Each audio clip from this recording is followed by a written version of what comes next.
What's up, my wizards? It's Dev. From Mtg, we like magic, and I'm smiling because we got more Guilds of Ravnica spoilers, finally, on this Monday morning, and some of them are really good. We did get some limited fodder, we'll talk about that, but there's some stuff that's going to be really good in Standard, and at least one card that's going to have an impact on every single format, like it or not. So, I want to go ahead and get to these because there's a lot to discuss.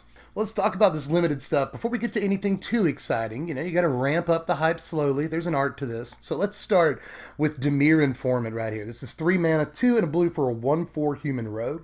And when it enters the battlefield, you surveil 2. Well, Champion of Wits this ain't, but still, this will probably show up in some limited decks. You know, it's got pretty high toughness to block for you on the ground, that's always good. And if you're pulling off any graveyard shenanigans or you got some jumpstart cards to make this worth your while, this is probably a decent inclusion. In a similar vein, there's also Whisper Agent. This is 1 and then hybrid blue-black twice. You know, you can pay 1 a black and a black, 1 a blue and a blue, 1 a blue and a black. I like the flexibility of hybrid mana. It's one of my favorite things in Magic. Super glad it's back. But basically, this is a 3 mana 3/2 with flash, and when it enters the battlefield, you surveil 1. Okay, so we just saw a card like this in the last limited environment. You know, it was a 3 mana 3/2 flash that can be used as removal some of the time, but just as a body other times. Or maybe you play it at the end of your opponent's turn if you didn't play it during their combat step. There's a lot of ways that you can use something like this. Decent stats for the mana cost. Again, an okay limited inclusion. And again, speaking of okay limited inclusions, we also saw Fresh Face Recruit right here. This is 2 mana, 1 and hybrid red-white for a 2/1 human soldier. And as long as it's your turn, FFR has first strike. Now we are looking for good red or white 2-drop creatures in Standard, but this doesn't quite cut the mustard, obviously. This more cuts the cheese as far as constructed is concerned, but this is decent and limited. Again, you know, it's a solid filler creature. You need decent 2-drops. First strike on your turn isn't nothing. That's actually really good, and it's relatively easy to cast too. So this is another very good limited creature. But here's where we start crossing over into Standard playability just a little bit. Here's Sunholm Stalwart right here. It's 2 mana, 1 and a white for a 2/2 human soldier with first strike all the time, and Mentor. Okay, so this is the first card I like enough to show my face while I'm talking about it. How you doing? But this is actually probably a lot more value than it looks like at first glance. You know, 2 mana, 2/2, it's a bear, that's fairly solid. But it also has 2 keyword abilities, which is not bad for how much mana you're putting into it. It could have the night creature type, but it looks like they're going with soldiers this time around. But even with that intensely slight downside, the card still looks like a lot of power for just a couple of mana. And Mentor is really good on this card if you're playing a mono-white aggro deck that's got access to, you know, 15 different 1-drops. You know, you've got Leonin Vanguard, you've got Dauntless Bodyguard, you've got Sky Marcher Aspirant, Legion's Landing. I mean, you can play all the 1-drops in that deck, and you probably want to be honest. So this is almost always going to represent 3 power. On turn 2, you know, you're going to swing with your 1-drop after you play this and go ahead and get it to 3 power a lot of the time. And, this is important, also get your 1-drop above Goblin Chain Whirler's ETB ability. That's relevant too, so I like a lot about this as a 2-drop in an aggressive white deck right now. But believe it or not, we're not done with white 2-drops. We also saw Bounty Agent today, and it is pretty BA. It's 2 mana, 1 and a white for a 2/2 human soldier with vigilance, and tap to sack it, destroy target legendary permanent that's an artifact, creature, or enchantment. First of all, it's a fine creature as far as the rate goes with a keyword ability, and Vigilance isn't much, obviously, but it might actually matter with the Convoke mechanic being around nowadays in Selesnya. So, that's, you know, again, Vigilance, just like First Strike, is not nothing. It's something, but we'll also talk, mostly, about the ability to tap and sacrifice to kill a thing. Almost a lot of things, really. You know, when it comes to legendary creatures, there are a ton of those in Standard. You know, this can tap to kill a Nicol Bolas or a Lyra Dawnbringer. The idea of being able to trade your 2 or 3-drop creature in combat for their, you know, 4 or 5-drop creature has always been really good. That is a great principle. It's a good thing to be able to do. And this can do that without even having to you know, attack or be in combat in any way. This just straight up trades for a Lyra Dawnbringer or a Nicol Bolas, and that's a pretty big game right there. But that's just creatures, you know. There are legendary enchantments. Search for Azcanta, probably the most important one right now, and this will kill that relatively early too. Trading for a Search for Azcanta Manta for one of the best cards in your control opponent's deck is actually decent enough in and of itself. But this will also take out History of Benalia and some other legendary enchantments that you might care about. So there's that too. And as far as legendary artifacts, there's like Azor's Gateway and a couple of other things. But all I'm saying is that in terms of like sideboard options for creature decks, this is way up there because it's going to have an awful lot of stuff it can kill. And if anybody wants to start doing weird stuff with like Dominaria Legends that we haven't seen yet, then this is a good sideboard card against any of those strategies too. I actually think this has a lot of play on it. But let's get out of white creatures for a second and look at Sizzle. This is a great name. It's 5 mana, 3 a blue and a red for an instant. Draw 2 cards. Then you may discard a non-land card. When you do, Sizzle deals 4 damage to target creature. Well, I was going to make the joke that this is how Snoop Dogg plays a Prophetic Bolt, but apparently everyone on the internet already beat me to that joke, so darn. But in any case, I actually kind of really like this. 5 mana is a lot. That is a huge rate, and that may keep it from seeing play. But, you know, this is draw 2 cards. This is card advantage and removal on the same card, which tends to be really, really good. Also point out that the card is common, if that matters. You know, I'm not really sure if 5 mana is a good enough rate for Pauper, which is a faster format than people give it credit for. But in Pauper Control, who knows? Could actually make an appearance. Again, you're kind of 3-for-1ing them, and that's always good. Actually, one more thing before I get off this card. Dealing 4 damage to something is actually really important in the current standard and will definitely be after rotation. You know, this is going to kill Shalai, Steel Leaf Champion, and your average, like, blue-red... Hey, Ziggy. Your average, like, blue-red control deck wouldn't have a whole lot of options when it comes to dealing with those creatures, so that might actually matter a lot. Now let's take a look at Sumalo Woodshaper right here. This is 4 mana, 2 a green and a white for a 2/1 elf druid. And when it enters the battlefield, you look at the top 4 cards of your library. You may reveal a creature or enchantment card from among them and put it into your hand. Put the rest on the bottom of your library in a random order. Now part of me really wants to call this good. You know, I do hate the 4 mana for a 2/1 rate, but it's very easy to underestimate. You're so cute. It's very easy to underestimate value creatures in Standard. Like, I don't know why this feels like a fixed Rogue Refiner. I mean, it's nowhere near as good as Rogue Refiner, but it is really good card selection. And in a sort of combo deck that's trying to find a specific creature or enchantment, this might actually be worth playing. See, the thing about value creatures that you always have to point out is even if they die, they still did something pretty important for you. And this definitely does. You know, a 4-card dig to find 2 different card types is actually not terrible. It's not terrible. I will say this is really fragile. You know, this is a 4-mana play that dies to Goblin Chainwhirler. I don't like that about it, but even if it does, well, even if it does, it's still going to get you a lot of value, so that's okay. Now here's a cool reprint. We got to see Goblin Electromancer today. It's 2 mana, obviously. You've probably seen this card before. It's Izzet colors for a 2/2 Goblin Wizard.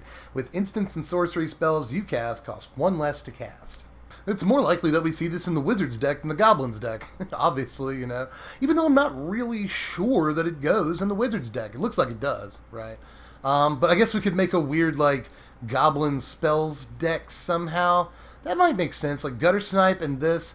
and then maybe Skirk Prospector to get some mana or whatever. Like, I don't know. It could be a reality, but I doubt it. But this might be a good 2-drop for the Wizards deck that's obviously looking to play a bunch of spells anyway. But here's another reprint, and this one matters a lot, I think. This is Chromatic Lantern right here. It's 3 mana, an artifact. Land you control have tap, add a mana of any color, and you can tap it to add a mana of any color. I mean, we have Shocklands and Chromatic Lantern in Standard now, which means that, like, 5-color decks are actually a reality. That's bad. I like 5-color decks, but it seems like I'm the only person in the world that does. So you know, I can see how some people might sound an alarm at that, but this also makes like 3-color decks that want to take advantage of the 3 mana of any color cards from Dominaria, Steel Leaf Champion, Goblin Chainwhirler. It makes those decks a possible reality too. So I think Coalition Relic might be serious. We need to really look at this. Also going to make it really easy to play Niv-Mizzet Paran. And I did have to look up what Paran meant. It just means Baron. So it's another way of saying that. That's also phonetically very similar. But anyway, 6 mana, 3 blue and 3 red. That's fairly tough to cast. For a 5/5 Legendary Dragon Wizard, this spell can't be countered. That's pretty cool. Has flying, obviously, and whenever you draw a card, it deals 1 damage to any target. But here's the thing. Whenever a player casts an instant or sorcery spell, draw a card. See, it has synergy with itself. Well, my first reaction to this is that it's awesome. Like this looks really, really good. It's maybe my favorite Niv-Mizzet ever because it just does the things that all the good that the other two Niv-Mizzets do. Just kind of slapped onto one card. It does cost 6 freaking mana. So that is a bit of an issue, and it's tough to cast. Even with Shocklands and stuff, it is reasonably difficult to get 3 mana of both colors by turn 6, I would imagine. So this, you're just the cutest cat that ever existed in the world. But keep in mind, we do have Sarkhan in this format, and Sarkhan is going to go a long way towards playing this card. Also, just like can't be countered, so it seems like a really decent sort of mirror breaker in control matchups. You know, if you're playing blue-red or Jeskai or Grixis, whatever, control, then I could see a 2 of Nivi in the sideboard to deal with, you know, the blue-white control matchup or whatever. It seems like a decent spell against them too. So in standard, I see this having some applications, but it's probably more of a commander card. Let's keep it real, because you know it says whenever a player, any old player, casts an instant or sorcery, so the value is going to be unreal on that last ability.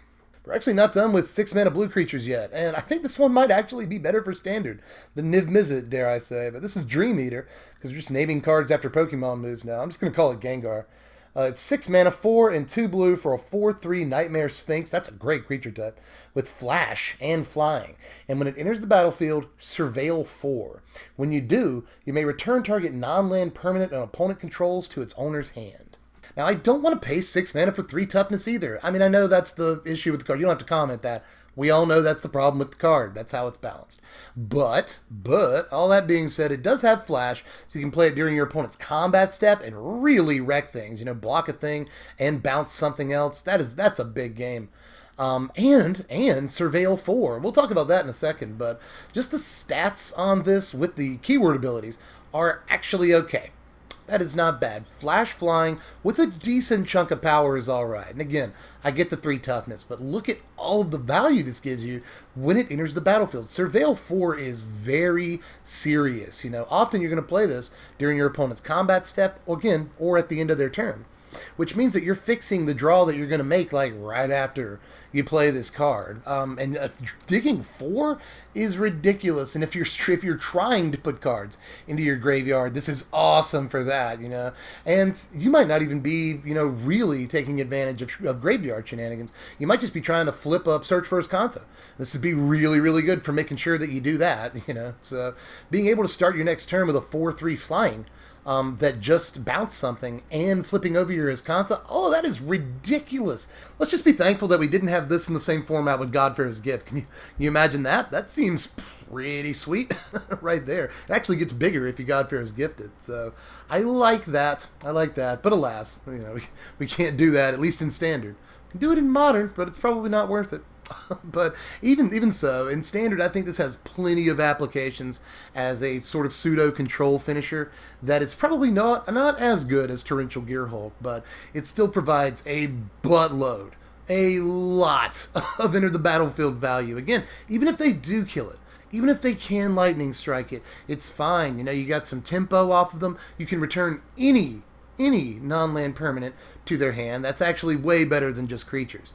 Like this serves as an answer to stuff that your deck might not usually be able to answer. So I like that about it too. Dumping stuff into your graveyard is great if you're trying to do that, but just fixing your draw is pretty sweet if you're trying to do that. I just like pretty much everything about this card. Now, we saw some more of these new split cards today, and to my eye, neither of these are quite as good as Status and Statue, but they're still decent cards. We got Response and Resurgence here. Response is 2 hybrid mana, red or white. It's an instant, and it deals 5 damage to target attacking or blocking creature. Now, Resurgence is 5 mana, 3, a red and a white. Creatures you control gain first strike and vigilance until end of turn. After this main phase, there's an additional combat phase, followed by an additional main phase. Okay, so 5 damage is a lot, but this is just kind of a Gideon's Reproach for the first half, and that's not the best card, you know. I guess it's one above Gideon's Reproach. Gideon's Reproach was 4 mana to an attacker or blocker. This is the same rate, basically 2 mana for 1 more damage, which is important, I guess, against like Lyra Dawnbringer. Another card you might not be able to answer, Demanding Dragon. There are a few things. The Weatherlight even, I mean, there's some stuff. There are some things. So the first half is actually not terrible on this card, but I'm always a little bit wary of these, you know, usually they're white cards, that do something to an attacker or a blocker, because so many creatures get value without having to do that.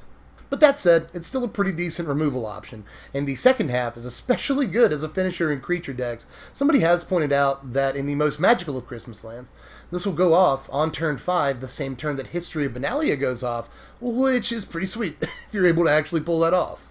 Even if you don't have history, well, go. And even if you don't have history, this is still a fine finisher in pretty much any Boros deck. And as far as limited goes, this is a bomb. It's a huge bomb. It's both removal and, you know, a game-ending attack step card. So, yeah, you'll play every copy of this in limited all day, but might have a home in constructed. But we also saw Find and Finality, the rare version of these split cards for the Golgari Guild here. Find is 2 mana, both hybrid black and green, for a sorcery. Return up to 2 target creature cards from your graveyard to your hand. It's a double raise dead. And Finality is 6 mana, 4, a black and a green for a sorcery. You may put 2+1/+1 counters on a creature you control. Then all creatures get -4/-4 until end of turn. Well, Find is fine.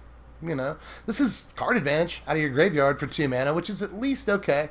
You know, you spend 1 card, you get 2 cards, which is good, especially if you're in a deck that needs to, you know, get a couple of specific creatures back from the graveyard for a combo or because those creatures are particularly important to the deck. So Find is actually a pretty decent card in and of itself.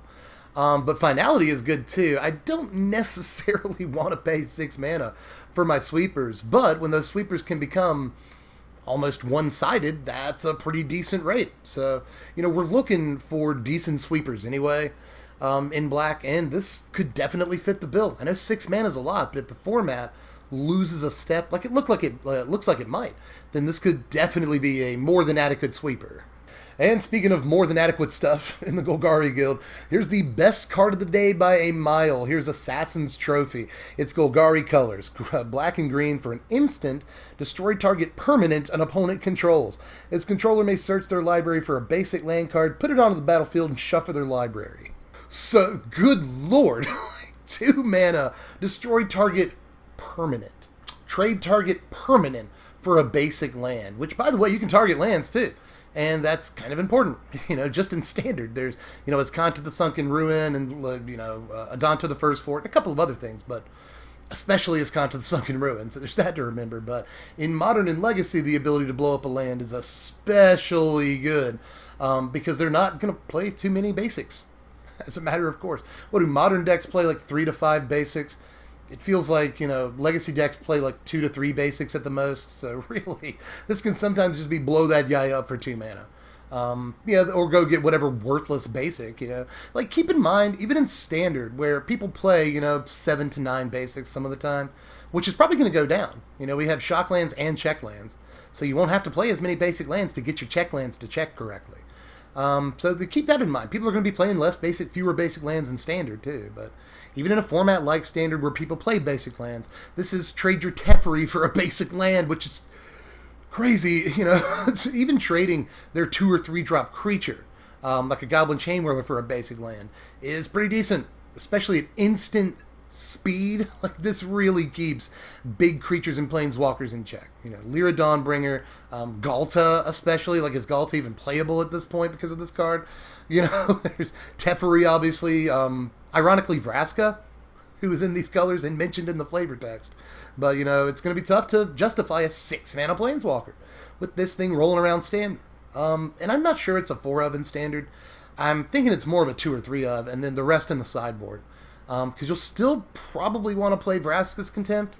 But this does let you cut a number of Vraska's Contempts from the main deck, which is probably important too. So this is very good. This is probably one of the best cards in the set, and I can say that with confidence.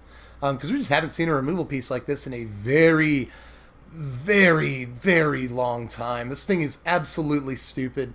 We were worried about replacing Fatal Push, and like, I know this costs double what Fatal Push does. And it's actually a very different removal spell. Like, you'll never kill your opponent's 1 or 2 drop with this, or very, very seldomly will you kill their 1 or 2 drop with this. But all that being said, it is just 2 mana. That's just crazy. You know, that allows you to double spell in like turn 5 or 6 and get rid of their turn 5 or 6 play as well. I mean, just everything about this card is bonkers. It's good enough in standard as it is, but you could definitely make a winning argument. This is even better in Eternal formats like Modern and Legacy. So this is just going to see all the play. Go ahead and get all your copies. It's a ridiculous card. It's dumb. And we're going to be seeing it. And that's all the spoilers for today, at least. There's definitely going to be more, though. It looks like we're starting spoiler season in earnest this week, so make sure you're subbed to the channel so you get all the spoilers. Hit the bell for the notifications so you know as soon as the videos come out. You know, like this video if you enjoyed the content. Help me out, do all the things. Check out my sponsor, TCG Player, the lowest price place you can get cards on the whole interwebs. Link in the description to them. If you hit it, it'll take you over to their pre-order stuff for Guilds of Ravnica, and you might want to go ahead and pre-order some boxes, kid. While they're still relatively low, this could blow up, the pre-orders on boxes. And as soon as they have a pre-order on Assassin's Trophy, you might want to pick that card up. That's only going to go up. It's only going to go up. So make sure you hit the link in the description. Just hitting the link. They like that. They like when they see people hit the link. So help me out and hit the link for me down there. You can also hit the link for Patreon down there if you like my face enough to want to help out around here and make the channel even better and let me keep doing this for a living. So it's just $1 a month is all I ask. And I'll let you know what videos we're doing the day before we do them. Keep you updated about when we're going to do spoiler videos, and I'll let you participate in polls to see what decks you want to see first when Deck Tech season starts in about a month here. So all that said, $1 a month is actually pretty good value. Hit the link in the description if you're interested in helping out. But I think that I am tapped out for now. So take to the comments. Let me know how you felt about these. Love them or hate them. I know some people are going to hate that new removal spell, but I don't know. At least I'm excited. I get excited for good cards. Let me just put it that way. But in any case, let me know how you felt about all these. Love them or hate them. Is Dream Eater a good card? I want to know about that. Is Niv-Mizzet a good card? Tell me. Thoughts, feelings, emotions. I'm interested in them down there in the comments section. And I will catch you cats later. I'm Deb from The Place. Thanks for watching, my wizards. Spread love and be kind.